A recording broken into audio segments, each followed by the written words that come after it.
Well, when we first started ICW, we'd made a bunch of tapes. In March 13th, 1979, in Louisville, Kentucky, we made I think it was is I think it was 10 tapes. We made a WDRB studio that David Tung directed, and then so me and Randy, we all moved to Lexington because we said we threw a dart at it when University of Kentucky was there, and me and Randy lived in a place about a mile from the football stadium, so that was cool. And then so I went out, and Lanny had been wrestling out in Portland. So then he come back in and did them tapes, and then he booked me out there. So I stayed out there 5 6 months, whatever. Then I left, and Randy said to come home. Then I went out there and worked at a loser league town. Me and Playboy Buddy Rose and Ed Wiskowski took on Rowdy Roddy Piper and the two Bushwhackers, who were the Bushwhackers was the sheep herders there. Butch uh, yeah, Butch and Luke.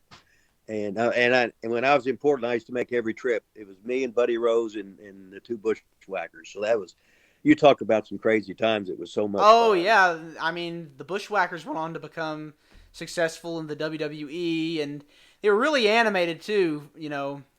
With them Well, coming they down knew. like Yeah, this. what's so funny is, for years they were the most violent wrestling team in wrestling. Oh, Violent, and then they went total comedy and made more money, and they didn't get hurt.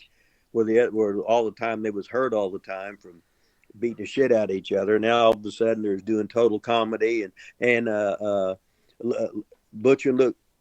They're still wrestling. They still make yeah, conventions. They yeah. still hang out. They still uh, living the dream. We used to stay at the Bomber in Portland, the Bomber Hotel, and they'd always be cooking the steaks out. Oh man, we go to the gym, then we go eat the steaks, then we'd do the trip together. Man, what a good time that was. But see, wrestling used to have all the territories.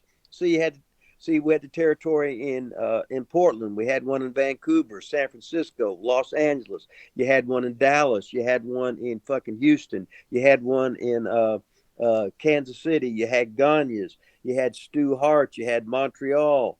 You had the Maritimes. Uh, you had Newfoundland. You had Eddie Graham in Tampa. You had Crockett's. You had the old WWF. You had the Bruisers in Indianapolis. You had the Sheik in Detroit. You had Muchnick in St. St. Louis. Louis, Yeah, then you had Watts. First, it started out with just Leroy, Mid and South. then yeah, then from Oklahoma, then it was added into Watts, and then you had two promotions going for a while in Atlanta.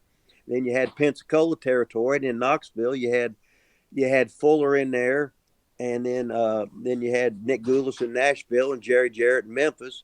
And if you know your wrestling shit, you know all the territories, you know all the stories, you know how you'd cross angle, you know how you'd steal different ideas, you know how it was like the mafia, and Oh yeah, and you'd see somebody and you'd be with them 5 years later. You'd be talking about the stories about the rats, the angles, the different, and it was just the greatest shit in the world. it's crazy. I mean, you can't get away with a lot of that stuff today. It's Oh, all you it's, can't it's do all anything in different. this It's world. so it's No. so different. And I mean, but I gotta ask though, do you feel that the territories are something that you miss? Do you wish that there was something like the territories today?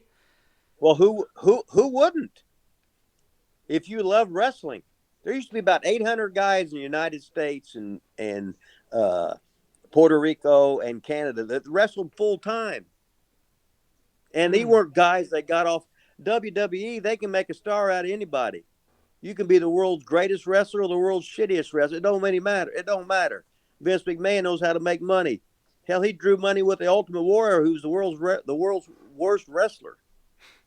Couldn't do anything, but he took that great body and made it up tempo and made him a happening. You know what I mean? Mm-hmm. So anyway, he can make a star out of anybody. He's got the resources. He's got that television. He can shove somebody down your throat, no matter how you are. They think you're the world's greatest wrestler. Well, it's fascinating, about the territories and that there was a lot of variety. I mean, I guess you could say Oh today. yeah, every territory was different. Never in my life did I get in a ring and go over your promo. No, I know what to say. Here's my bullet points. Here's my town. I'm gonna have to do ten promos in a row. with different markets and stuff. Then wrestling, we'd have weekly towns. You have weekly towns. You can't go through with that same old shit that you're doing. You got to give them. You got to treat it like a contest. Sometimes you're getting your ass beat. Sometimes you're beating the shit out of them. You can't go with a set routine. You don't get in a ring and go pre-plan a match. Hell no, that was taboo. I teach guys. Shit, I had guys have 2 hour matches called in the ring. 2 hour matches. 2 hour matches. Yeah, Jeez. I had guys that were students doing 90 minutes in a seminar. You can go right now and just Google or YouTube it or whatever the hell it's called. And Rip Rogers 90-minute student match or whatever. It'll show you guys wrestling 90 minutes old style called in the ring. And I said, boys, you're going 90. Go do it, and that's it. 2 And hours. everybody I teach could fucking do that.